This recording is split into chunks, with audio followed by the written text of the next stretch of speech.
A teď poslouchej, nový předobjednávky, jdeme na to. Začneme tarmakem, bílá GT1 a F40 obě hodně povedený. Bathurst GT3 s takovým zajímavým polepem a RVBčko, co si budeme. Další A4 a Lancia v těch klasických krásných polepech. Růžová GT3 a 1:43 R34 Advan. Teď jdeme na Ino 400Z, typu, že to je zlatý chrom a krásná Top Secret R34, tentokrát bílá. RX7 s Rocket Bunny bodykitem, takže to má jiný předek. A první vydání Civica Nefario SI.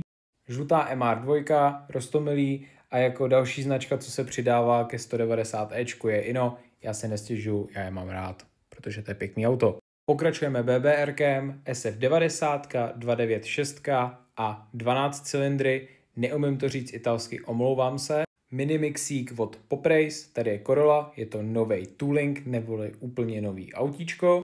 A Mazda 787B. Potom Mini GT, klasika, celý mix, kdyby si to chtěl někdo z vás usnadnit. A z toho jsou tady kusovky, první je Impreza a vedle toho je Huracan GT3. Jedna z nejpovedenějších RX7, černá zlatá a další vydání Liberty Walk Countach, tentokrát červený. A jako poslední tady máme Mustang a Ioniq. To by byly všechny předobjednávky, jsou v sekci novinky / předobjednávky na gearango.cz. Mějte se krásně a zítra zase čau.